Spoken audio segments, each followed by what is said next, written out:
Suami saya telah berselingkuh dengan bawahannya selama 10 tahun. Saya tahu setiap gerak-geriknya, setiap pesannya, tetapi saya memilih untuk berpura-pura tidak tahu. Suami saya yakin bahwa saya tidak akan pernah meninggalkannya karena saya telah mengorbankan seluruh karier saya untuk berdiri di belakangnya. Namun, dia tidak tahu bahwa saya tidak buta. Saya telah menunggu satu momen yang tepat untuk membuatnya dan selingkuhannya membayar semuanya di depan semua orang. Dan momen itu adalah hari ulang tahunnya yang ke-53. Saya selalu memulai pagi akhir pekan saya dengan rutinitas yang sama. Di penthouse kami yang terletak di kawasan Sudirman, Jakarta, saya akan menyiapkan sarapan ala barat yang sempurna untuk suami dan putra saya, menata meja, menyeduh teh, dan membuat kopi. Dari luar, siapapun akan iri dengan apa yang mereka sebut sebagai keluarga bahagia saya. Namun, hanya saya yang tahu bahwa semua ini hanyalah sebuah drama yang telah berlangsung terlalu lama. Pagi itu pun sama. Saat saya meletakkan sepotong roti panggang renyah di atas piring, saya mendengar langkah kaki putra saya yang familiar turun dari lantai atas. "Bunda, wangi rotinya enak sekali. Saus buatan Bunda memang yang terbaik." Sepertinya tidak ada teman di sekolahku yang sarapannya seenak ini. Saya tersenyum dan mengelus lembut kepala putra saya, berkata dengan suara hangat, "Kamu harus makan yang banyak agar bisa tumbuh besar seperti teman-temanmu." Pintu kamar terbuka, dan suami saya, Baskara Wijaya, keluar dengan pakaian olahraganya. Jam tangan mewah yang berkilauan masih melingkar di pergelangan tangannya. Dia berjalan lurus ke meja makan, duduk di kursi tanpa memandang siapapun, lalu dengan ringan mengulurkan tangan kirinya ke arah saya. Tanpa perlu berkata-kata, saya tahu apa yang dia inginkan. Saya dengan tenang meletakkan secangkir kopi panas yang sudah disiapkan ke tangannya dan mengajukan pertanyaan yang biasa saya ajukan. "Pagi ini mau pergi kemana?" Dia menyesap kopinya tanpa mengangkat kepala. "Main golf dengan partner baru. Perusahaan akan segera mendapatkan kontrak besar." Saya mengangguk dan berkata dengan lembut, "Hati-hati di jalan, ya.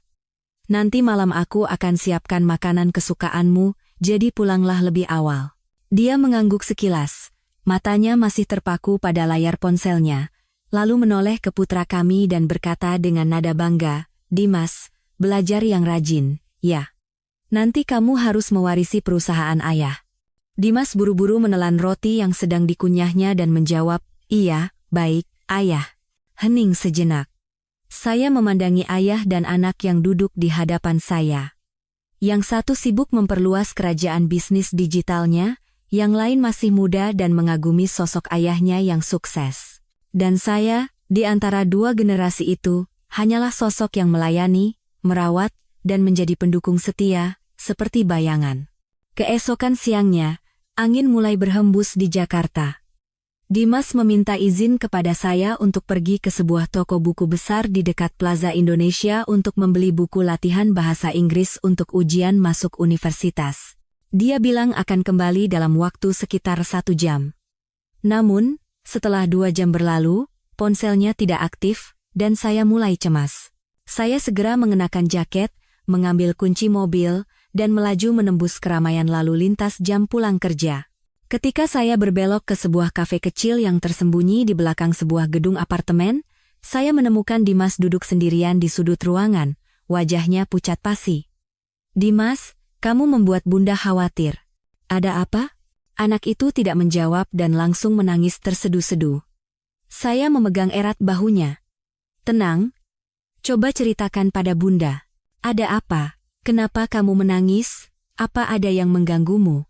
Dengan napas tersengal-sengal, anak itu berkata, "Bunda, aku melihat ayah." Saya terdiam sejenak, dan rasanya seperti ada jenderang besar yang ditabuh di dalam kepala saya. "Kamu melihat ayah di mana? Bukankah dia pergi main golf?" Dimas menggelengkan kepala, air matanya terus mengalir. "Di gedung seberang sana. Aku melihat mobil ayah terparkir di sana, jadi aku berlari untuk menyapanya. Tapi aku melihat ayah keluar bersama barannya." Saya menggenggam tangan putra saya erat-erat, suara saya sedikit bergetar. "Sekretaris ayah?" Dimas terus mengangguk sambil terisak. "Iya. Sekretaris yang sering datang ke rumah itu. Ayah. Ayah merangkul pinggang wanita itu, dan tepat di depan lobi, mereka berciuman di pipi. Jantung saya serasa mencelos, tetapi saya tidak menunjukkan air mata.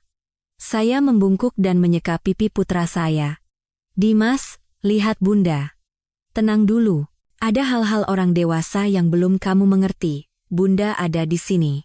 Namun, Dimas menepis tangan saya dan berdiri, suaranya pecah. Aku melihat semuanya, Bunda. Ayah telah membohongi Bunda. Dia mengkhianati kita. Aku benci Ayah. Saya menarik Dimas untuk duduk kembali. Dimas, dengarkan Bunda. Apa yang kamu lihat hari ini, kamu harus berjanji pada Bunda. Ini hanya rahasia kita berdua. Jangan katakan pada siapapun, bahkan pada Ayah. Bisa berjanji? Dimas menatap saya dengan mata yang dipenuhi amarah dan luka. Tapi kenapa kita harus menyembunyikannya? Kenapa Bunda tidak melakukan apa-apa? Apa Bunda tidak marah pada Ayah? Saya meletakkan tangan di bahu putra saya dan berkata perlahan, marah. Tentu saja Bunda marah. Tapi tidak semua kemarahan bisa diungkapkan begitu saja. Ada hal-hal yang Bunda minta kamu untuk diam sejenak. Bisakah kamu berjanji pada Bunda sedikit lebih lama lagi? Dimas menundukkan kepalanya, mengepalkan tinjunya, lalu mengangguk kecil. Iya. Aku janji. Saya memeluk putra saya erat sekali lagi. Saat itu, tidak ada setetes pun air mata yang jatuh, tetapi saya tahu ada sesuatu di dalam diri saya yang telah hancur berkeping-keping. Malam itu, kami makan malam dalam keheningan. Baskara pulang tepat waktu, memuji sup iga yang saya buat, dan bertanya tentang pelajaran Dimas seolah tidak terjadi apa-apa. Dimas hanya menunduk, mengaduk-aduk nasi di piringnya. Larut malam, ketika semua orang sudah tertidur, saya duduk sendirian di ruang kerja saya.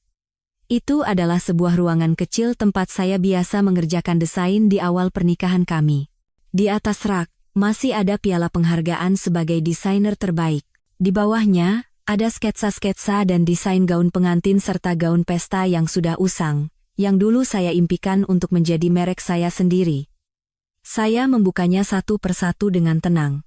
15 tahun yang lalu, saya menyimpan semua ini di dalam kotak, seolah mengubur sebagian dari mimpi saya untuk mengabdikan diri pada peran sebagai istri dan ibu. Apa yang saya dapatkan sebagai imbalannya? Seorang suami yang egois yang menganggap istrinya seperti perabotan mewah untuk pajangan, dan seorang putra yang harus menyaksikan ayahnya mengkhianati ibunya dan tidak bisa berbuat apa-apa. Saya mengambil sebuah buku catatan putih dan membuka halaman pertama. Tangan saya sedikit gemetar, tetapi goresan tintanya jelas, rencana untuk kebebasan. Saya menggumamkan kata-kata yang terasa tenggelam jauh ke dalam hati saya. Menceraikannya sekarang terlalu mudah bagi mereka. Mereka akan menikah dan hidup bahagia di atas semua yang telah kubangun untuknya. Tidak, aku tidak bisa pergi dengan tangan kosong. Aku harus mendapatkan kembali bukan hanya harta, tetapi juga kehormatan dan masa depan untuk Dimas dan diriku sendiri. Sejak hari yang menentukan itu, saya bukan lagi wanita yang berdiri di balik pintu, menunggu suami pulang, memasak, dan menunggu sang pengkhianat duduk di meja makan. Saya memulai perjalanan saya sendiri, dengan tenang, diam-diam, tetapi dengan setiap langkah yang diperhitungkan dengan jelas. Setiap malam setelah Dimas tertidur, saya duduk di depan komputer di kamar kecil di ujung lorong. Ruangan yang dulu saya gunakan untuk mendesain gaun pengantin teman-teman saya kini telah menjadi markas strategi hidup saya. Saya bergabung dengan sebuah klub pengusaha wanita, tempat berkumpulnya para wanita yang kembali berkarier setelah sempat mundur demi keluarga. Pada pertemuan pertama, saya tidak berniat berbagi banyak, hanya duduk dan mendengarkan. Namun, seorang wanita berusia sekitar 50-an, berpakaian rapi dengan tatapan mata yang tajam namun penuh pengertian, mendekati saya terlebih dahulu. Saya Dewi. Anda Ibu Soraya, kan? Wajah Anda tidak asing. Saya tersenyum ringan dan hendak bertukar basa-basi, tetapi dia mencondongkan tubuhnya dan berbisik, apakah suami Anda Baskara Widjaja? Saya terdiam sejenak, lalu mengangguk. Ibu Dewi terdiam sejenak, menyesap tehnya, lalu berkata terus terang. Saya sudah mengamati Anda selama beberapa bulan, Bu Soraya. Anda pasti sudah tahu bahwa ada masalah dengan suami Anda, kan? Saya mengerutkan kening, tidak mengerti maksudnya. Dia melanjutkan, tidak perlu terburu-buru. Sayalah yang mengatur agar putra Anda menyaksikan perselingkuhan ayahnya. Saya terkejut. Mengapa? Anda pasti bertanya-tanya mengapa saya melakukannya. Bukan untuk ikut campur, tetapi karena kita memiliki musuh yang sama. 15 tahun yang lalu, suami saya memiliki sebuah perusahaan rintisan. Baskara, yang saat itu adalah partnernya, diam-diam mengambil alih saham dan menyingkirkan suami saya dari perusahaan. 3 bulan kemudian, suami saya bunuh diri karena tekanan utang dan kebangkrutan. Saya telah menunggu kesempatan ini sejak lama. Saya tidak mengatakan apa-apa, hanya menatapnya. Di dalam hati saya, muncul perasaan aneh yang dingin sekaligus panas. Dan sejak saat itu, saya tahu bahwa saya tidak lagi sendirian. Sebulan kemudian, saya melihat Dimas sering duduk di depan komputernya. Saya pikir dia sedang belajar, jadi saya tidak terlalu memperhatikannya. Suatu malam, ketika saya masuk ke kamarnya untuk menidurkannya, saya melihat anak itu mengenakan earphone, matanya terpaku pada layar, sedang mengatur grafik suara. Dimas, sedang apa? Saya mendekat. Dimas terkejut, melepas earphone-nya, dan menoleh ke arah saya. Sedang mendengarkan file rekaman. Saya mengerutkan kening. Rekaman apa? Punya siapa? Dimas memutar kursinya sepenuhnya dan berkata dengan suara tegas, aku memasang aplikasi spyware di ponsel ayah. Maafkan aku, Bunda. Tapi aku harus melakukan ini. Saya terperangah. Dimas, kamu gila? Apa kamu tahu betapa berbahayanya ini? Dimas tetap tenang. Aku tidak bisa hanya diam saja, Bunda. Ayah dan selingkuhannya itu menelepon setiap malam. Mereka membicarakan sebuah apartemen di kawasan Kuningan. Aku sudah tahu alamatnya, dan aku juga tahu kata sandi kunci pintunya.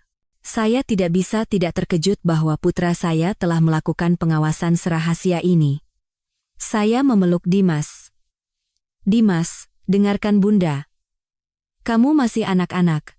Kamu tidak boleh terlibat dalam urusan orang dewasa seperti ini. Dimas melepaskan pelukan saya dan menatap mata saya lurus-lurus. Bunda berjuang sendirian. Aku tidak mau melihat Bunda hancur. Aku sudah besar sekarang. Aku bukan anak kecil lagi. Aku ingin membantu Bunda. Saat itu, saya tidak tahu bagaimana harus merespons. Saya hanya tahu bahwa putra saya telah tumbuh dewasa, dan saya harus melindunginya dengan cara apapun. Suatu siang, Ibu Dewi mengajak saya bertemu di sebuah restoran Jepang langganannya.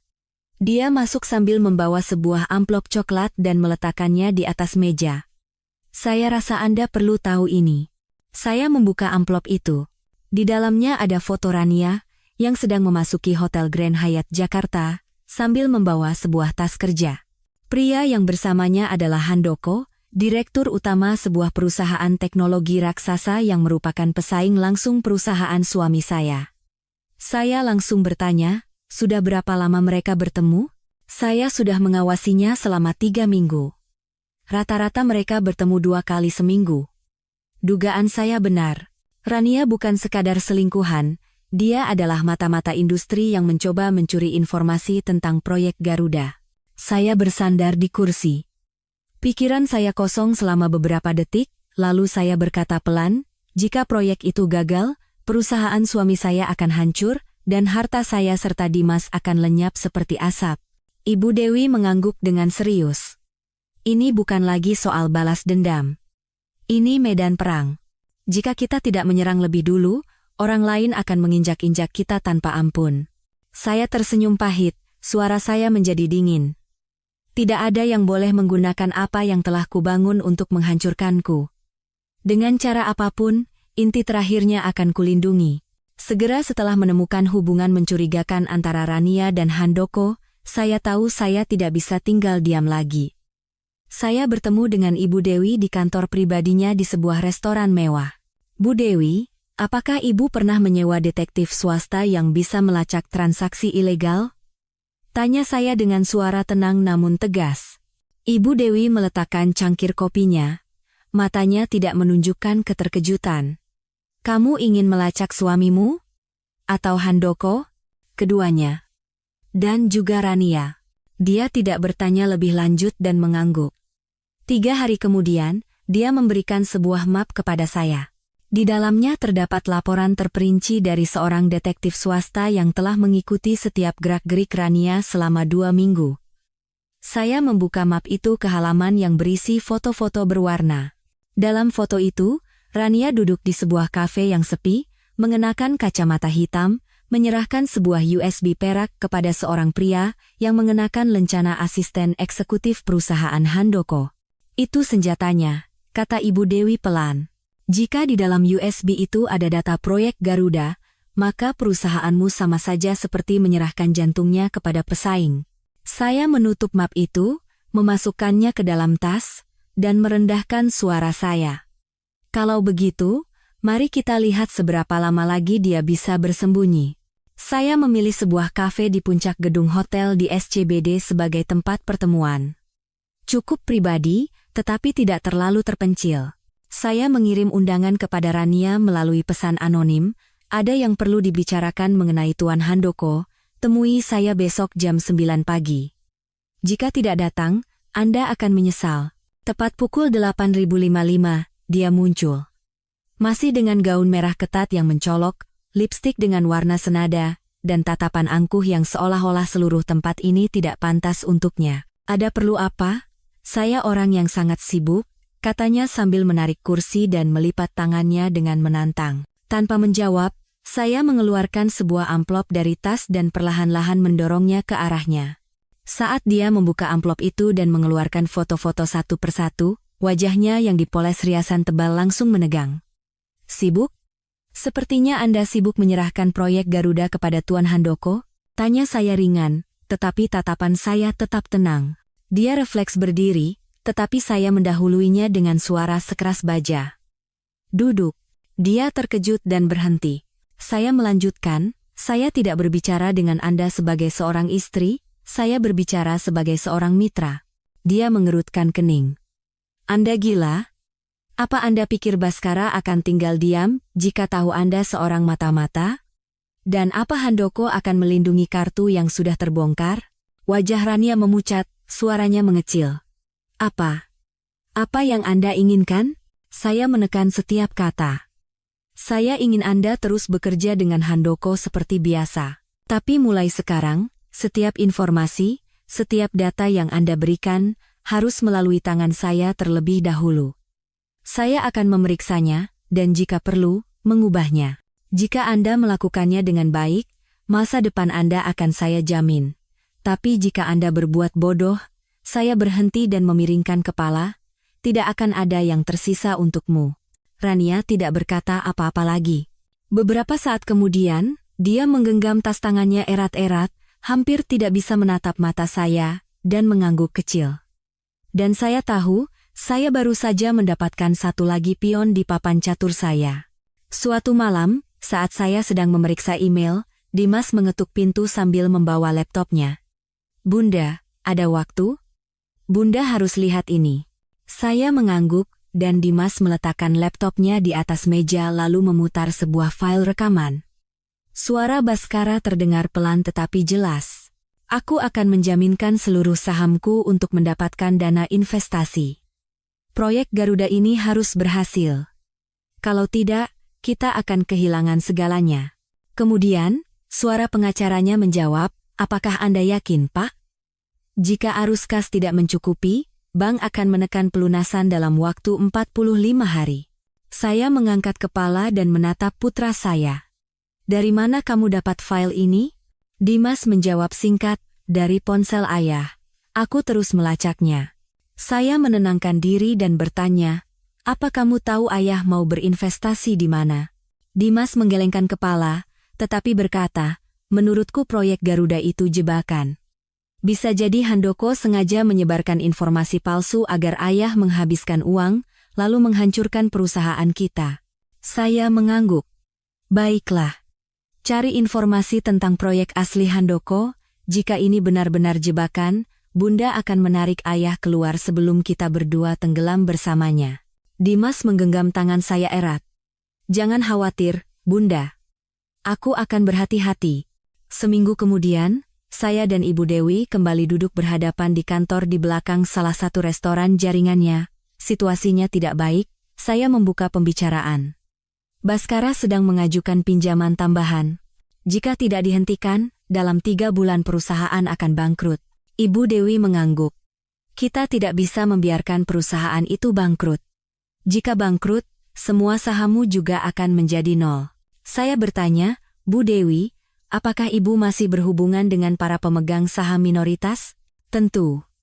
Beberapa dari mereka yang dulu dipaksa menjual saham dengan harga murah kepadanya masih membencinya. Saya menggigit bibir.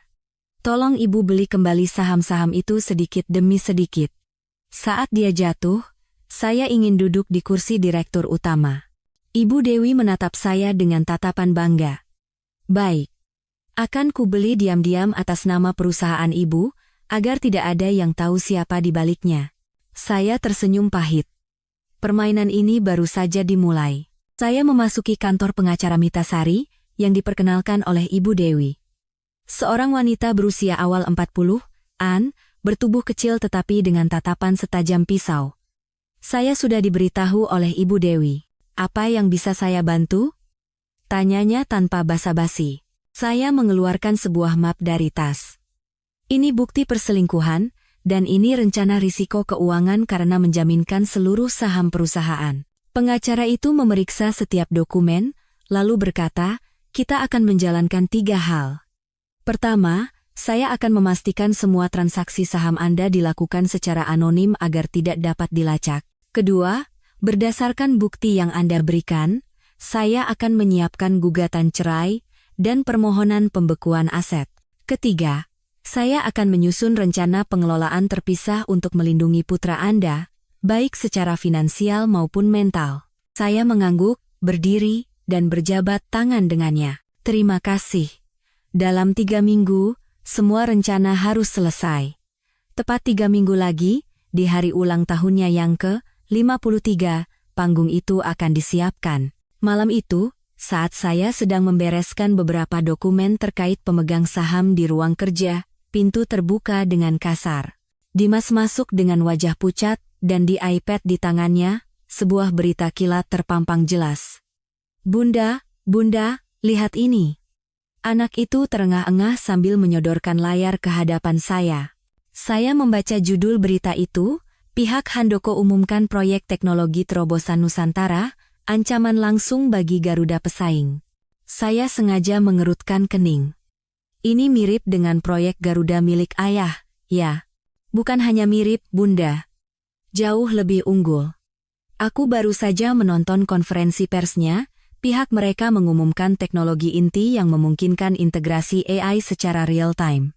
Punya ayah masih dalam tahap uji coba. Saya mengangguk dan meletakkan iPad, tetapi Dimas tidak berhenti. Dia mengeluarkan earphone nirkabel dari sakunya, menyambungkannya ke ponselnya, lalu memberikannya kepada saya. Bunda, dengarkan ini. Ayah baru saja menelepon seseorang. Aku merekamnya dengan aplikasi. Saya sedikit mengerutkan kening tetapi memasang earphone. Suara Baskara yang familiar terdengar, tetapi sangat panik. Handoko. Bedebah itu menipuku untuk menjual proyek Garuda dengan harga murah di tengah kekacauan ini. Jika ini terbongkar, aku bahkan tidak akan bisa mempertahankan posisiku sebagai direktur. Saya mendengarkan sampai di situ, dan tidak berkata apa-apa. Tanpa harus melihatnya membanting meja, melempar kursi, atau berteriak, hanya dengan mendengarkan saja, sudah cukup untuk merasakan wujud serigala tua yang taringnya telah dicabut semua. Saya melepas earphone, meletakkannya di atas meja, menghela napas panjang, lalu berkata pelan, sudah waktunya memulai tahap ini. Keesokan paginya, saya tiba di ruang rapat lantai 5 restoran Ibu Dewi. Di dalam ruangan, pengacara Mita Sari dan Dimas sudah menunggu saya. Ibu Dewi membuka laptopnya dan menampilkan ringkasan kondisi saham di layar. Soraya. Pasar sedang panik. Saham perusahaan suamimu anjlok. Para pemegang saham kecil siap menjual, kita bisa mempercepat rencana kita 2 kali lipat. Dimas segera maju. Bunda, aku bisa melacak aliran pesanan jual-beli secara real-time. Jika ada saham yang tiba-tiba dijual murah, aku akan langsung memberitahu. Pengacara Mita Sari mengangguk dan memberikan setumpuk dokumen kepada saya. Semua prosedur hukum yang diperlukan untuk setiap tahap sudah saya siapkan. Semua transaksi akan dilakukan atas nama perusahaan Ibu Dewi, dan jika perlu, saya akan mendirikan dana anonim tambahan untuk membeli saham atas nama Anda. Saya menatap ketiga orang itu, dan pandangan saya tertahan lebih lama pada putra saya. Mari kita mulai. Setiap lembar saham, setiap sen uang yang lepas dari tangannya, aku ingin menarik semuanya ke tanganku. Kemudian saya menoleh ke pengacara Mita. Tolong segera ajukan permohonan pembekuan asetnya dengan alasan risiko tinggi dalam pengelolaan harta bersama suami istri di tengah krisis perusahaan. Pengadilan pasti akan menyetujuinya. Baik. Akan segera saya proses, jawab Mita Sari dengan tegas. Permainan secara resmi telah memasuki babak terakhir. Malam itu, saya sengaja masuk ke ruang kerja Baskara. Dia duduk sendirian, di atas mejanya ada segelas anggur yang belum habis. Cahaya lampu meja yang kekuningan menyinari wajahnya yang kuyu. Saya mendekat perlahan dan berkata dengan suara lembut, "Mas Baskara." Dia mengangkat kepala. Matanya lelah, tetapi ada secercah harapan saat melihat saya. "Kamu belum tidur?" Saya duduk di samping mejanya dan menuangkan sedikit anggur lagi untuknya. "Meskipun seluruh dunia memunggungimu, aku dan Dimas ada di sini. Kita masih punya keluarga, kan?" Dia tersenyum sedih. "Maaf sudah membuatmu khawatir." Saya dengan lembut meletakkan tangan saya di atas punggung tangannya. "Yang lalu biarlah berlalu. Sebentar lagi ulang tahunmu yang ke-53, kan? Aku ingin mengadakan pesta yang sangat besar untuk menunjukkan kepada semua orang bahwa kita masih kuat dan belum runtuh." Dia menatap saya dengan mata memerah. Kamu adalah istri terbaikku. Hadiah terbaik dalam hidupku." Saya tersenyum lembut seolah tidak terjadi apa-apa. "Percayalah padaku. Kali ini, semuanya akan berbeda." Saat itu, hanya ada satu pikiran yang bergema jelas di benak saya. Ya, semuanya akan berbeda. Karena malam ini adalah malam di mana aku akan melepaskanmu di atas panggung yang kau kira milikmu. Malam itu, aula perjamuan Hotel Bintang 5 itu seperti panggung teater yang megah. Karpet merah terbentang panjang, dan cahaya gemerlap dari lampu kristal memenuhi ruangan dengan kemewahan. Di depan cermin, saya merapikan gaun hitam berhias mutiara. Ini adalah gaun pemakaman untuk pernikahan saya yang berusia 25 tahun. Dimas membuka pintu dan masuk. Dia mengenakan setelan jas berwarna gelap dengan dasi yang rapi. Wajahnya masih kekanakan, tetapi tatapannya sudah dewasa, tidak seperti dulu. Bunda cantik sekali," kata Dimas sambil tersenyum dengan suara tenang. Saya melihat putra saya di cermin dan menghela napas pelan. "Maafkan Bunda, Nak. Hari ini kamu akan melihat pemandangan yang tidak menyenangkan." Dimas menggelengkan kepala, matanya tegas. "Tidak, Bunda. Aku ingin menyaksikan momen ini. Aku ingin melihat dengan mata kepalaku sendiri bahwa tidak ada orang yang bisa menginjak-injak orang lain tanpa membayar harganya." Saya meletakkan tangan di bahu putra saya dan meremasnya pelan. Tidak ada lagi kata-kata yang diperlukan di antara kami. Semua persiapan telah selesai. Aula perjamuan itu mewah, suara denting gelas terdengar di mana-mana. Baskara, mengenakan setelan biru tua, berjalan dari meja ke meja sambil memegang gelas anggur, tersenyum cerah, dan menyapa para tamu. Penuh percaya diri. Di sudut yang jauh, Rania berdiri dengan gaun merah ketatnya. Riasannya tebal, tetapi tatapannya ke arah saya tidak bisa menyembunyikan ketegangan. Begitu melihat saya masuk, Baskara mendekat dengan wajah berseri-seri, seolah semua krisis sebelumnya telah dilupakan. "Kamu datang," katanya sambil menggandeng tangan saya dengan suara dermawan. "Aku sangat bahagia kamu dan Dimas ada di sisiku hari ini." Saya tersenyum tipis. Dingin di dalam, tetapi ringan di luar. "Malam ini kan hari yang spesial, sayang. Aku sudah mempersiapkannya dengan sangat baik." Seorang pengusaha tua, beruban tetapi masih gagah, mendekat dan menepuk bahu Baskara. "Pak Baskara, Anda benar-benar beruntung punya istri seperti Bu Soraya. Kudengar pesta hari ini semua disiapkan sendiri oleh Bu Soraya. Baskara merangkul lengan saya dan berkata dengan nada bangga seolah memberi anugerah, benar. Istri saya memang tidak pandai berbisnis, tetapi untuk urusan rumah tangga dan menyiapkan acara, dia jagonya.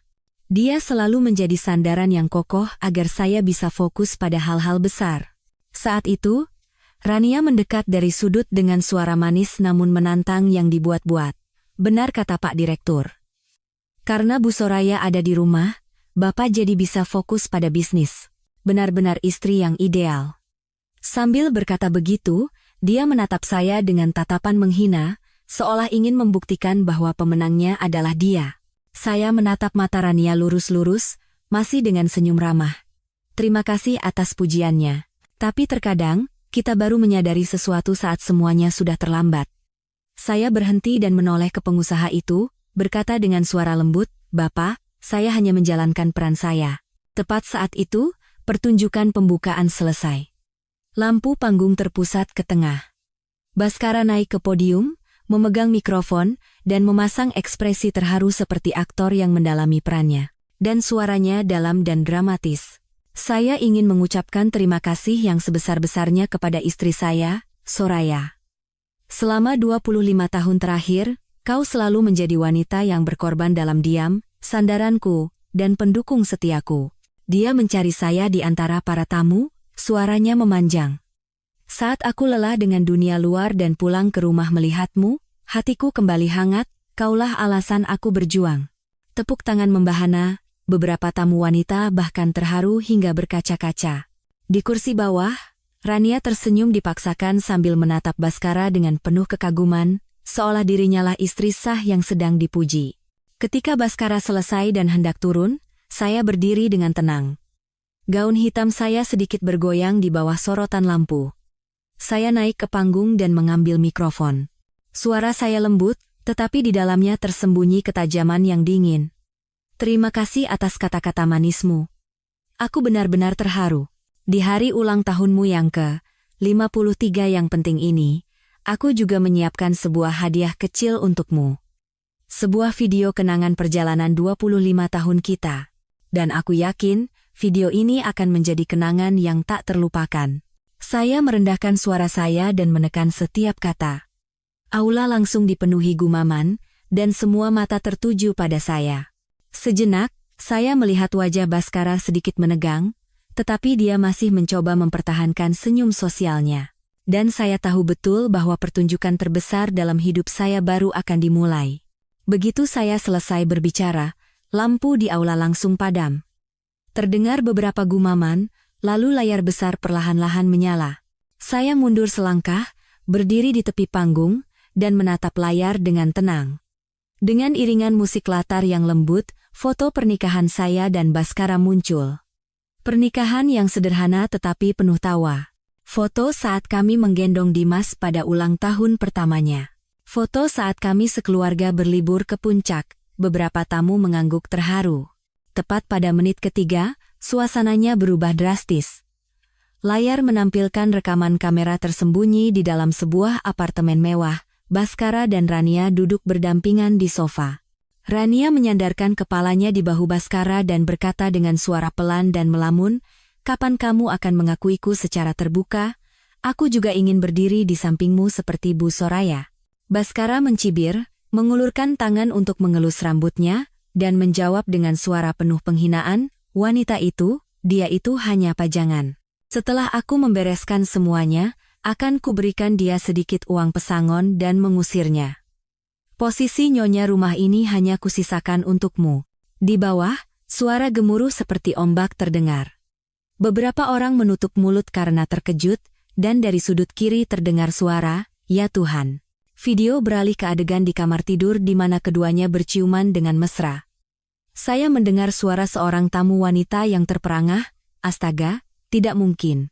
Tepat pada saat itu, Rania melompat dari kursinya dan berteriak, "Bohong, semuanya bohong, hentikan omong kosong ini sekarang juga, Baskara, katakan sesuatu." Tidak ada yang menjawab.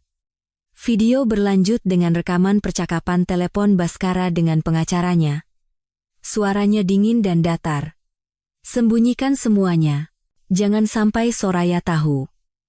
Wanita itu hanya bayangan di rumah. Seharian hanya di dapur. Apa yang dia tahu tentang bisnis? Jika terjadi sesuatu, semuanya harus jatuh ke tangan saya dan orang-orang yang berhak. Lampu menyala, dan semua mata tertuju ke panggung. Wajah Baskara pucat pasi, keringat membasahi dahinya. Dia berlari ke panggung, merebut mikrofon dari tangan saya, dan berteriak seperti orang gila, kau gila? Beraninya kau menjebakku dengan kebohongan, semuanya palsu. Jangan percaya, semuanya. Saya menatap matanya lurus-lurus, dan dengan tenang mengeluarkan mikrofon cadangan dari saku gaun saya. Suara saya jelas dan sedingin es. Palsu? Suara, video, semuanya palsu? Semua bukti ini sudah diserahkan ke pengadilan dan pihak berwenang. Dan mulai saat ini, dengan saham yang saya miliki, saya secara resmi adalah pemegang saham terbesar perusahaan ini. Saat itu, Rania dikelilingi oleh beberapa wanita. Dia gemetar, meronta, dan meraung. Saya tidak tahu apa-apa. Baskara yang merayu saya, dia menjanjikan segalanya. Saya korban. Seorang wanita parubaya, istri dari salah satu mitra utama, menunjuk wajah Rania dan berteriak dengan marah, dasar tidak tahu malu. Apa kau bangga mendapatkan uang dan kehormatan dengan menjual tubuhmu, mendapatkan kebahagiaan di atas air mata orang lain? Dasar tidak punya muka. Di tengah kekacauan itu, pengacara Mita Sari naik ke panggung dan membuka sebuah map. Tuan-tuan dan nyonya-nyonya, kami, sebagai kuasa hukum Ibu Soraya, secara resmi telah mengajukan gugatan cerai sepihak ke pengadilan. Selain itu, berdasarkan bukti penggelapan dan penyelewengan dana, kami telah meminta pembekuan seluruh aset pribadi Tuan Baskara untuk tujuan penyelidikan. Baskara terhuyung-huyung, matanya terbelalak, wajahnya membiru. Dia berteriak putus asa, kalian menjebakku, aku akan menuntut kalian semua. Kalian akan membayarnya. Lalu, dia kehilangan kendali, terhuyung beberapa langkah, dan jatuh pingsan di atas panggung di tengah seruan kaget para hadirin. Seseorang berteriak, cepat panggil ambulans. Saya turun dari panggung. Di belakang saya, tertinggal teriakan, sirene ambulans, dan tatapan mata yang tak terhitung jumlahnya. Dimas sudah menunggu di depan pintu. Wajahnya pucat, tetapi matanya tidak lagi kekanakan. Putra saya memeluk saya erat dan berkata dengan suara tercekat, Bunda, Bunda tidak apa-apa. Saya mengelus kepala putra saya dan berkata pelan, maafkan Bunda, Nak, tapi mulai sekarang, kita bebas. Di belakang punggung saya, siren ambulans meraung-raung. Saya menggandeng tangan putra saya, dan berjalan lurus menuju pintu besar hotel, tanpa menoleh ke belakang sekalipun. Saya terbangun di sebuah ruang yang benar-benar asing namun anehnya terasa akrab. Sunyi. Tidak ada lagi aroma parfum pria yang bercampur dengan bau rokok, tidak ada pesan singkat yang dikirim diam-diam, tidak ada tatapan menghindar atau ucapan dingin yang merendahkan. Apartemen baru saya dan Dimas berada di lantai 18, cukup luas, terang, dan yang terpenting, tidak ada kebohongan di dalamnya. Suara gemerisik spray membuat saya menoleh. Dimas bangkit dari sofa. Rambutnya acak-acakan, matanya belum sepenuhnya terbuka, tidak berkata apa-apa, tetapi tatapannya masih menyiratkan kebingungan. Dia melihat koran di atas meja. Sebuah judul berita besar memenuhi halaman depan, konglomerat Baskara Wijaya jatuh di pesta ulang tahunnya. Skandal seks, uang, dan kekuasaan, pernikahan berdarah. Selingkuhan kabur, istri naik tahta sebagai pemegang saham terbesar. Suara telepon memecah keheningan. Saya mengangkatnya. Halo. Di seberang sana, terdengar suara yang akrab dan serak. Dewi di sini. Sudah lihat berita? Seluruh kota gempar. Ada kabar Rania dipukuli di bandara. Saya mengerutkan kening. Dipukuli? Nyalakan TV, sedang siaran langsung sekarang. Saya mencari remote dan menyalakan saluran berita. Di layar, seorang reporter sedang melaporkan dari depan bandara. Berita terbaru, Rania, yang dikenal sebagai selingkuhan Baskara Wijaya, dilaporkan diserang oleh sekelompok wanita saat mencoba meninggalkan negara ini, petugas keamanan segera turun tangan. Layar beralih ke pemandangan menyedihkan Rania yang babak belur, rambut acak-acakan, menutupi wajahnya dan meraung-raung. Saya korban. Saya ditipu. Baskara menipu saya. Saya tidak tahu apa-apa. Saya mematikan TV dengan tenang. Dimas mengangkat kepala dan bertanya dengan suara pelan, "Bunda, apa itu tidak terlalu kejam?" Saya menghela napas panjang. Bukan karena puas, tetapi karena kenyataannya begitu gamblang. Dalam pertarungan ini, tidak ada yang sepenuhnya tidak bersalah, Nak. Dimas mengangguk pelan tanpa kata. Saya tahu kami masih punya banyak pekerjaan yang harus dilakukan. Puing-puing lama telah dibuang, sekarang saatnya membangun kembali dari fondasi.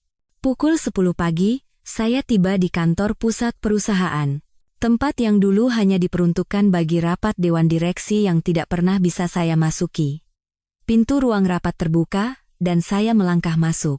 Suara sepatu hak tinggi saya beradu dengan lantai kayu, dan udara di dalam ruangan terasa berat dan menyesakkan. Semua pemegang saham sudah duduk, wajah mereka muram atau penuh curiga.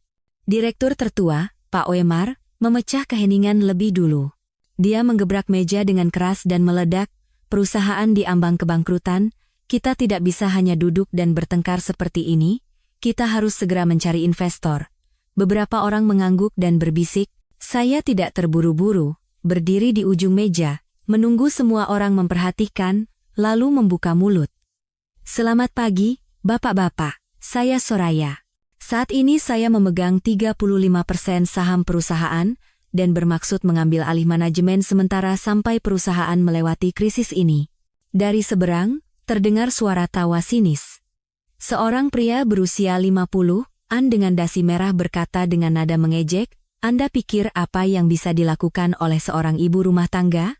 Saya tidak bereaksi, hanya mengangguk pelan dan meletakkan sebuah USB di atas meja. Ini adalah proposal rencana restrukturisasi keuangan, merek, dan sumber daya manusia. Dalam 24 jam terakhir, saya telah berhasil menegosiasikan perpanjangan utang selama 6 bulan dengan 3 bank. Saya juga telah menghubungi 2 investor strategis potensial dan merencanakan pemisahan divisi produksi dan keuangan untuk mengurangi risiko arus kas. Saya mencolokkan USB dan menyalakan proyektor. Di slide, muncul rincian utang, arus kas, dan jangka waktu penyelesaian. Setiap angka, setiap strategi, setiap langkah eksekusi terlihat jelas. Suasana di dalam ruangan berubah drastis. Suara ketukan pena berhenti, tatapan penuh curiga perlahan berubah menjadi kekaguman, lalu menjadi sikap mendengarkan yang tenang. Setelah presentasi saya selesai, Pak Oemar yang pertama kali angkat bicara. Kali ini tidak sekasar sebelumnya, tetapi tenang. "Saya kira Anda hanyalah seorang istri yang dikhianati. Sepertinya saya salah." Saya menatapnya dan berkata dengan lembut, "Saya dulu seorang desainer. Saya pernah mengelola proyek mode dengan anggaran lebih dari 10 miliar rupiah. Tapi saya melepaskannya demi keluarga. Sekarang saya kembali bukan untuk balas dendam, tetapi untuk melindungi hal-hal yang layak dipertahankan." Ruang rapat menjadi sunyi senyap. Saya tahu pertarungan ini masih panjang, tetapi hari ini, saya berhasil mengambil langkah pertama. Sore itu, hujan tidak deras, tetapi turun dengan rintik yang seolah masih menyisakan perasaan berat dari pesta naas itu. Saya duduk di ruang tamu, menenangkan pikiran sambil perlahan-lahan membolak-balik dokumen keuangan yang dikirim oleh pengacara Mita Sari. Bel pintu berbunyi. Suara dingdong yang menggema di ruang sunyi itu membuat saya terkejut sejenak. Saya bangkit dan membuka pintu, lalu saya membeku di tempat. Pria yang berdiri di depan saya bukan lagi pria yang dulu penuh percaya diri, glamor, dan masuk ke ruangan manapun dengan tatapan angkuh. Dia mengenakan kemeja kusut yang basah kuyup karena hujan, celana usang yang kompang-kamping. Wajahnya kuyu, janggutnya tumbuh berantakan, matanya cekung, dan rambutnya basah acak-acakan.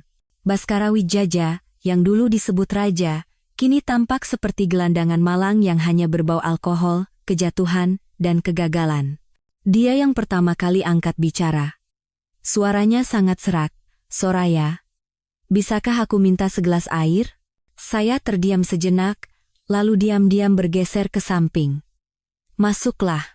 Baskara masuk. Langkahnya berat seolah terbebani oleh kenyataan. Dia duduk di sofa, membungkuk, dan memegangi kepalanya dengan kedua tangan. Polisi membekukan semua rekeningku, katanya terengah-engah, hampir kehabisan napas. Apartemen juga disita, sekarang aku tidak punya apa-apa lagi. Dia mengangkat kepala, menatap saya dengan mata memerah, dan memohon, sayang, bukan, Soraya. Tolong beri aku satu kesempatan lagi. Satu kesempatan terakhir, aku salah. Aku benar-benar salah. Saya tetap berdiri di tempat, menjaga jarak agar tidak terbawa emosi, dan menghadapi kenyataan. Kamu tidak salah. Kamu hanya ketahuan. Jika tidak ketahuan, kamu pasti masih menjalani kehidupan ganda, masih merangkul pinggang wanita itu, dan setiap malam pulang ke rumah menatapku seperti bayangan. Dan Dimas akan tetap tumbuh dalam cangkang keluarga palsu itu. Baskara tiba-tiba berteriak dan berlutut. Saya terkejut dan mundur selangkah. Dia memukul lantai dengan tinjunya. Suaranya hancur berkeping-keping. Tidak. Maaf. Aku sungguh-sungguh minta maaf. Aku memang bajingan. Tapi perusahaan itu lebih berharga dari nyawaku. Itu darah dan dagingku. Kamu tahu itu. Kalimat terakhirnya nyaris seperti jeritan. Saya menatapnya, suara saya tetap tenang, tetapi setiap kata setajam pisau. Aku tahu. Tapi sekarang itu bukan lagi milikmu saja. Itu adalah sumber penghidupan ratusan orang dan keluarga mereka, kepercayaan para karyawan yang kau pertaruhkan di meja judi. Dan aku tidak akan memberimu kesempatan untuk menghancurkannya lagi, orang yang hampir menghancurkannya. Dia tidak menjawab, hanya tersungkur di lantai dan menangis seperti anak kecil. Saya memalingkan muka. Bukan karena hati saya luluh, tetapi karena saya tidak ingin meneteskan air mata lagi untuk orang yang tidak lagi pantas. Pergilah, dan jangan pernah kembali lagi. Hubungan kita sudah berakhir. Tidak ada jawaban. Saya tidak menoleh ke belakang, hanya mendengar suara pintu terbuka lalu tertutup. Malam itu, saat saya dan Dimas sedang makan malam dan mencuci piring, telepon di atas meja berdering. Saya buru-buru mengeringkan tangan dan mengangkatnya. Di layar, tertera nama Ibu Dewi. Sebelum saya sempat menyapa, terdengar suara panik dari seberang. Soraya, sudah dengar beritanya? Berita apa, Bu? Rania baru saja dilarikan ke UGD rumah sakit. Dia overdosis obat tidur, kondisinya kritis. Saya membeku di tempat. Bunuh diri? Tidak ada yang tahu penyebab pastinya, tapi sepertinya begitu. Tetangganya menemukannya pingsan di kamar mandi dan langsung memanggil ambulans. Beritanya baru saja muncul di internet. Dia di rumah sakit Siloam. Saya menutup telepon. Jantung saya berdebar kencang. Dimas menatap saya dengan cemas. Ada apa, Bunda? Masuk ke mobil. Ikut Bunda. Kemana? Rumah sakit. Kami tiba sekitar 20 menit kemudian. Gerimis turun. Koridor rumah sakit berwarna putih dan dingin, bau disinfektan menusuk hidung. Saya berlari ke meja resepsionis. Pasien atas nama Rania yang baru masuk UGD ada di mana? Perawat menunjuk ke lantai 3. Saya dan Dimas bergegas masuk ke lift. Begitu kami tiba, pintu UGD terbuka. Seorang dokter parubaya keluar sambil melepas maskernya. Matanya lelah tetapi ada raut lega. Keluarga pasien? Untungnya ditemukan tepat waktu. Kami sudah melakukan bilas lambung dan memberikan infus. Krisisnya sudah terlewati dan sedang dalam masa pemulihan. Saat saya hendak menghela napas lega, dia ragu-ragu dan merendahkan suaranya. Tetapi, janin yang berusia sekitar 3 bulan tidak bisa diselamatkan. Dia keguguran. Saya membeku di tempat, tangan dan kaki saya terasa dingin. Hamil? Ya. Kami menemukannya saat melakukan USG dan tes darah. Sangat disayangkan. Saya mundur selangkah dan bersandar di dinding untuk menjaga keseimbangan. Dimas memegang tangan saya dengan cemas. Bunda, tidak apa-apa? Saya mengangguk tetapi tidak bisa berkata apa-apa. Beberapa jam kemudian, Rania dipindahkan ke ruang pemulihan. Saya dan Dimas mengawasinya dari balik jendela kaca. Wajahnya pucat, bibirnya tidak berwarna, dan di tangannya terpasang infus. Suara bip-bip teratur dari monitor detak jantung terdengar. Menjelang tengah malam, dia mulai bergerak sedikit. Saya menyuruh Dimas menunggu di luar dan masuk ke dalam kamar. Saat saya mendekat, dia membuka mata. Pupil matanya kosong. Beberapa detik kemudian, tatapannya jatuh ke wajah saya. Begitu mengenali saya, seluruh tubuhnya menegang, dan matanya langsung dipenuhi ketakutan dan kebencian. Dia mencoba bangkit sedikit, suaranya lemah tetapi penuh racun. "Kenapa kamu di sini? Mau melihat betapa menyedihkannya aku? Mau menertawakan aku yang kehilangan segalanya? Bahkan anak dalam kandunganku?" Saya hanya menatapnya, seolah melihat cermin yang pecah. "Aku kesini bukan untuk menertawakan siapapun. Aku datang karena aku juga seorang wanita. Aku mengerti rasa sakitnya kehilangan anak yang kau kira akan menjadi ibunya. Siapapun ibunya, dalam situasi apapun, kehilangan nyawa adalah penderitaan yang tak terbayangkan." Saat itu, Rania menangis. Bukan lagi tangisan palsu dari selingkuhan licik seperti dulu. Itu adalah tangisan yang sesungguhnya, tercekat, terputus-putus, dan hancur. Dia terisak dan berteriak dalam keputusasaan, Aku hanya ingin hidup lebih baik. Kupikir dia mencintaiku, kupikir kami bisa membangun keluarga. Tapi begitu aku tidak berguna lagi, dia membuangku seperti sampah. Handoko mengancam akan menghabisiku jika aku buka mulut. Aku tidak tahu akan berakhir seperti ini. Aku benar-benar bodoh." Saya menatapnya. Tidak ada lagi kemarahan atau belas kasihan. Hanya kesedihan yang tak terlukiskan yang meresap ke dalam hati saya. Setiap orang harus membayar harga atas pilihannya. Aku, kamu, Baskara, tidak ada yang bisa selamanya lari dari konsekuensi. Tapi kamu selamat. Kamu selamat setelah melalui penderitaan itu. Mulai sekarang, hiduplah untuk dirimu sendiri. Rania tidak menjawab, hanya memalingkan wajah ke dinding. Air matanya mengalir di atas bantal putih. Saya bangkit dan keluar. Pintu kamar tertutup di belakang saya. Saya melihat Dimas. Putra saya masih di sana, menunggu dengan tenang. "Bunda, bagaimana keadaannya?" Saya mengelus kepala putra saya, dan menjawab pelan, dia baru saja mulai memahami apa itu konsekuensi. Keesokan paginya, saat saya sedang meninjau rencana penghematan biaya kuartal berikutnya, telepon berdering, itu Ibu Dewi. Begitu saya angkat, terdengar suara tegang.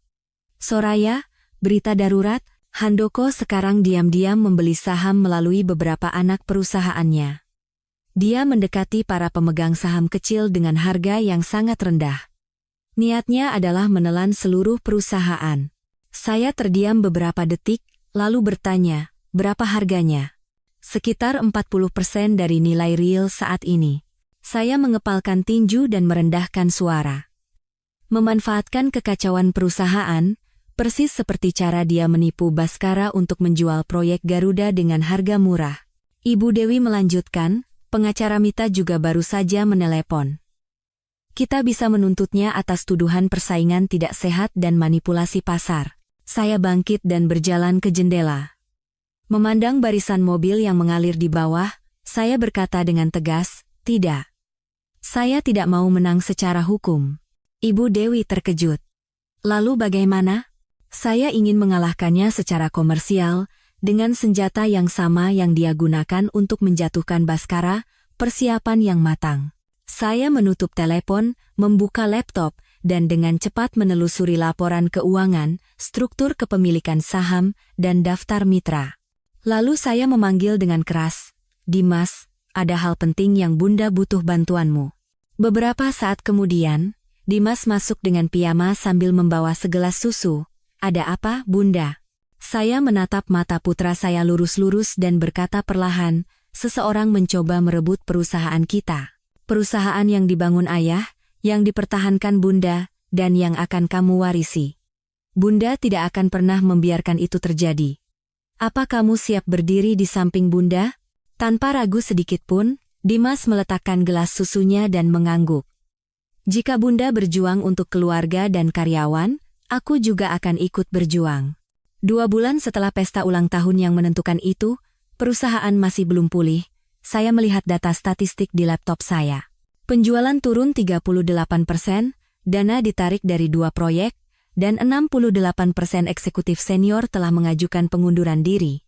Sekeras apapun saya berusaha, seluruh sistem sedang goyah. Senin pagi, saya menerima tawaran untuk bertemu dari Handoko. Saya tahu betul dia sedang bersiap-siap untuk menerkam, menghitung kepingan-kepingan perusahaan kami yang hancur. Saya setuju. Saya ingin mendengarnya langsung dari mulutnya. Kantornya berada di lantai 32 sebuah gedung pencakar langit yang menghadap ke pusat kota Jakarta. Luas, dingin, dan penuh keangkuhan. Seorang sekretaris membukakan pintu dan mengantar saya masuk, sementara dia dengan santai menuangkan teh dan duduk di kursi utama. "Selamat datang, Bu Soraya. Silakan duduk." Dia tersenyum dengan sopan yang membuat bulu kuduk merinding. Saya duduk di seberangnya, tidak menghindari tatapannya. Sepertinya kita tidak perlu berputar-putar. Handoko mengangguk dan mendorong selembar kertas ke arah saya. Situasi perusahaan ibu sekarang seperti lilin di depan angin, 68% eksekutif telah pergi, mitra-mitra membatalkan kontrak satu persatu. Saya akan memberikan tawaran yang adil. Jual perusahaan Anda kepada saya dengan harga ini. Saya tidak melihat angka itu. Saya menatapnya lekat-lekat dan berkata dengan suara datar, "Anda pikir saya akan menjual aset yang menjadi sandaran hidup ratusan orang kepada orang yang dengan sengaja menghancurkannya?" Dia bersandar dan melipat tangannya. "Siapa bilang saya yang menghancurkannya? Apa ada bukti? Kalaupun ada, dalam situasi sekarang, tanpa saya, berapa lama Anda bisa bertahan? Sebulan? 2 bulan?" Suaranya berbisik rendah seperti predator sebelum menerkam mangsanya. Saya berdiri dan berkata dengan suara tenang namun tegas, "Tuan Handoko, Anda telah membuat kesalahan dengan meremehkan seorang wanita, dan saya yakin kesalahan itu akan ada harganya." Saya melangkah lebih dekat dan menatap matanya lurus-lurus. "Saya tidak akan menjual. Dan perlu Anda ketahui, saya telah menemukan beberapa petunjuk yang berkaitan dengan mantan teman dekat Anda, Rania." Matanya berkedut, dan tangannya yang sedang mengangkat cangkir teh berhenti. Suaranya menjadi dingin. "Anda mengancam saya?" Saya tersenyum ringan, tetapi tatapan saya sama sekali tidak lembut. "Tidak. Hanya memberitahu Anda bahwa permainan kita baru saja dimulai, dan aturannya saya yang tentukan." Saya meninggalkan kantornya sebelum dia sempat bereaksi. 3 hari setelah pertemuan dengan Handoko, saya menerima pesan dari Pak Omar, direktur tertua yang menentang saya dengan keras pada rapat restrukturisasi pertama. Ketika saya masuk, Pak Omar sudah duduk, dan di seberangnya ada Pak Ridwan, yang terkenal prinsipil dan juga menentang Baskara. Saya menarik kursi dan duduk, sedikit menundukkan kepala. "Terima kasih atas undangannya." Pak Omar menyesap tehnya dan menatap saya lurus-lurus. "Saya sudah mengamati Anda sejak hari itu. Termasuk usahamu untuk menyelamatkan perusahaan. Kamu bukan hanya keras kepala, tapi juga punya nyali. Yang lebih penting, kami percaya pada transparansi yang kamu bawa." Pak Ridwan meletakkan cangkir kopinya perlahan. "Dulu saya tidak suka wanita yang berbisnis dengan perasaan. Tapi Anda berbeda. Anda berani memotong gaji direksi untuk melindungi karyawan di bawah, dan Anda membuka semua pengeluaran dan kontrak secara transparan. Itu adalah hal yang tidak pernah dilakukan Baskara." Saya mendengarkan dengan tenang, lalu membuka tas dan mengeluarkan sebuah map tipis. "Saya sudah menyiapkan rencana 3 tahap, dan saya ingin mendengar pendapat jujur dari bapak-bapak, karena saya tahu kalian tidak mudah diyakinkan." Saya menjelaskan lembar demi lembar. Tahap pertama, saya akan memotong gaji seluruh dewan direksi dan jajaran eksekutif, termasuk saya sendiri, sebesar 20%. Dana ini cukup untuk mempertahankan karyawan lapangan selama 2 kuartal lagi. Pak Omar mengerutkan kening. "Itu pengorbanan yang besar." Saya mengangguk. "Tapi perlu. Tanpa mempertahankan sumber daya manusia, restrukturisasi apapun tidak ada artinya." Tahap kedua, saya melanjutkan. Daripada bersaing di pasar properti konvensional yang dikuasai Handoko, saya mengusulkan untuk beralih ke kompleks perumahan resettlement pintar skala kecil. Pasar ceruk yang mengintegrasikan energi ramah lingkungan. Persaingannya sedikit dan memiliki potensi pertumbuhan berkelanjutan. Pak Ridwan mengangguk ringan. Pasar itu selama ini diabaikan, tetapi sedang digalakkan oleh pemerintah, jadi ada dasarnya. Tahap ketiga, saya menatap kedua orang itu lurus-lurus, saya akan menjaminkan seluruh aset pribadi saya. Termasuk saham dan bagian harta Gonogini pasca perceraian. Saya sudah bernegosiasi dengan Bank Mandiri.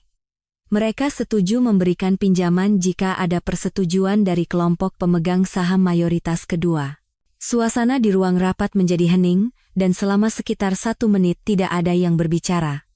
Kemudian, Pak Oemar meletakkan tangannya di atas meja dan mengangguk pelan. Kamu bicara apa adanya, tidak menyalahkan orang lain, dan tidak menipu orang. Saya menghargai itu. Pak Ridwan melanjutkan, kami setuju.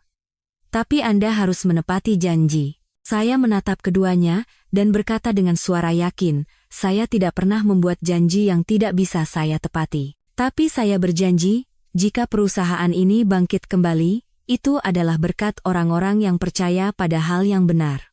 Sore itu, setelah baru saja menyelesaikan rapat online dengan tim SDM, bel pintu berbunyi. Dimas sedang belajar di kamarnya, jadi saya yang membuka pintu. Butuh beberapa detik bagi saya untuk mengenali orang di depan saya. Tidak ada riasan, tidak ada pakaian mewah, tidak ada parfum. Itu Rania. Rambutnya yang kusam diikat seadanya dengan karet, wajahnya pucat, matanya cekung dengan lingkaran hitam yang jelas. Dia mengenakan kemeja longgar yang usang dan celana jeans pudar. Bukan lagi orang yang memprovokasi saya di pesta ulang tahun, tetapi seseorang yang hampir tidak punya apa-apa. Dia yang pertama kali angkat bicara, suaranya bergetar menahan tangis. Ibu Direktur, saya tahu saya tidak pantas datang ke sini. Tapi saya benar-benar tidak punya tempat tujuan. Saya tidak menyuruhnya masuk, juga tidak menghalanginya. Dia masuk ke dalam rumah, berdiri diam di dekat pintu, menggenggam ujung bajunya erat-erat. Keluarga saya mengucilkan saya, teman-teman saya menghina atau menghindari saya. Saya sudah mencari beberapa pekerjaan, tapi tidak ada yang mau menerima saya. Gosip itu mengikuti saya kemana-mana. Saya benar-benar ingin memulai kembali di tempat di mana tidak ada yang mengenal saya. Saya bersandar di meja dan melipat tangan. Tatapan saya tidak dingin, tetapi cukup untuk membuatnya mengerti bahwa ini bukan tempat untuk meminta pengampunan. Pernahkah kamu berpikir apa yang akan dilakukan Handoko saat kamu tidak berguna lagi? Tanya saya. Dia menundukkan kepala dan berkata dengan suara serak, pernah, tapi sudah terlambat. Saya percaya padanya, saya percaya dia akan membantu saya. Saya benar-benar bodoh. Kamu hanyalah pion di papan catur.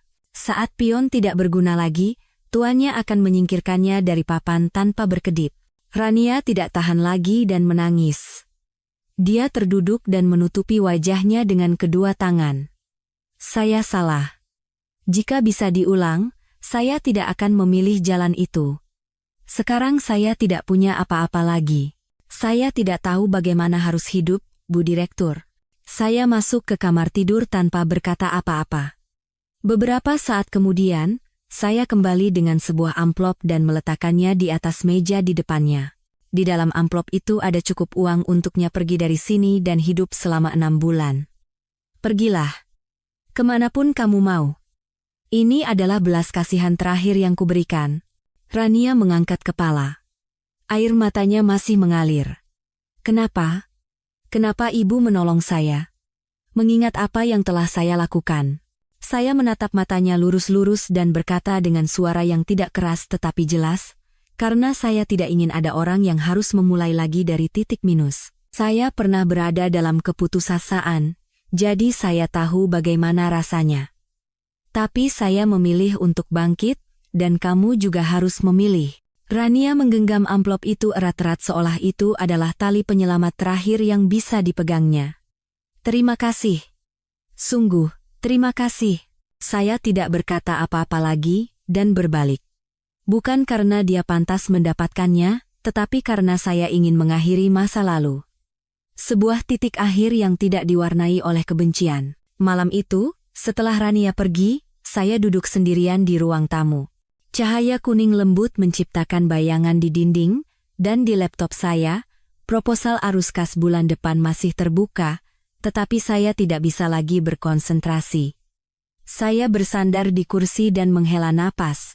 Pintu kamar terbuka, dan Dimas mendekat sambil membawa sebuah buku catatan kecil. Tatapannya tidak lagi kekanakan seperti dulu. "Bunda belum tidur?" Saya tersenyum. "Kukira kamu sudah tidur." Dimas duduk di seberang saya dan meletakkan buku catatannya di atas meja. "Bunda, aku sudah berpikir. Aku tidak mau hanya menonton saja. Aku mau masuk ke perusahaan dan belajar dari hal yang paling nyata. Mulai sebagai anak magang juga tidak apa-apa, aku akan melakukan apapun yang Bunda perintahkan." Saya terdiam sejenak. "Dimas, Bunda tidak mau meletakkan beban ini di pundakmu. Kamu masih terlalu muda, dan sekarang belajar lebih penting." Dimas menggelengkan kepala, matanya jernih. "Bunda tidak tahu. Apa yang Bunda lakukan, cara Bunda berjuang, cara Bunda menanggung semuanya, itu membuatku bangga dan ingin melakukan lebih banyak lagi. Ini bukan beban, Bunda.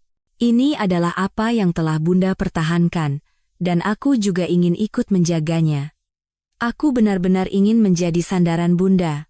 Saya terdiam sejenak. Di mata saya, anak yang dulu gemetar ketakutan dan bertanya, "Apakah ayah tidak lagi mencintai Bunda?" kini telah menjadi seorang pria yang tahu tanggung jawabnya. Saya mendekat dan memeluk putra saya, suara saya merendah. "Terima kasih, Dimas. Tapi kamu harus berjanji pada Bunda. Belajar tetap yang utama." Dimas tersenyum dalam pelukan saya. "Aku janji. Tapi Bunda juga harus berjanji. Jika terlalu berat, Bunda akan berbagi denganku." Saya mengangguk. Itu adalah janji tanpa secarik kertas pun, tetapi itu menjadi titik balik besar tidak hanya bagi Dimas, tetapi juga bagi saya. Seminggu kemudian, ruang rapat Dewan Direksi penuh sesak, dan udaranya terasa berat dan menyesakkan. Semua anggota hadir, beberapa dengan harapan, beberapa masih menatap saya dengan curiga. Saya masuk sambil membawa map tebal, kepala tegak. Tidak ada lagi tatapan menghindar, tidak ada lagi langkah ragu.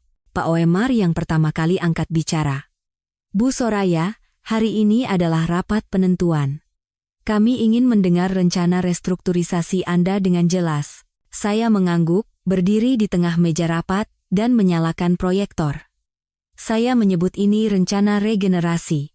Kita tidak akan lagi bertahan di pasar konvensional di mana Handoko unggul. Sebaliknya, kita akan beralih ke pasar ceruk yang potensial, yang didorong oleh pemerintah dan belum memiliki pesaing kuat, bidang teknologi ramah lingkungan dan energi bersih. Seorang direktur yang dulu menentang saya dengan keras mengerutkan kening. "Idenya bagus, tapi dananya dari mana? Proyek seperti itu tidak murah dan pengembalian modalnya lama, sementara perusahaan sekarang kehabisan uang." Saya menjawab dengan tenang, "Saya akan menyediakan dana awal dengan menjaminkan aset pribadi dan seluruh saham saya. Termasuk harta Gonogini, tabungan, bahkan rumah yang saya tinggali sekarang. Jika gagal, orang yang akan kehilangan segalanya adalah saya. Tapi jika berhasil, kita tidak hanya akan bertahan, tetapi juga akan membuka masa depan baru bagi perusahaan." Ruang rapat menjadi sunyi, hanya suara kipas angin di langit-langit yang terdengar. Pak Omar perlahan-lahan mengangguk, "Saya setuju." Pak Ridwan juga mengangkat tangan, "Saya juga." Disusul oleh tangan-tangan lain yang perlahan-lahan terangkat. Ada yang ragu, tetapi pada akhirnya semua setuju. Saya berdiri di sana dan dengan jelas merasakan perubahan tatapan yang ditujukan kepada saya. Bukan lagi istri yang dikhianati, wanita di belakang suami, saya adalah orang yang memegang kekuasaan, seorang pemimpin. 3 tahun kemudian, pada suatu pagi musim semi, 3 tahun setelah insiden itu, saya berdiri di depan sebuah gedung baru bernama Mutiara Group. Logo berwarna biru di dinding kaca berkilauan dengan jelas, merefleksikan perjalanan perubahan. Saya melewati pintu putar otomatis dan masuk ke ruang rapat manajemen. Ruangan itu penuh dengan cahaya terang dan energi. Dimas berdiri di depan, menunjukkan slide terakhir di layar besar.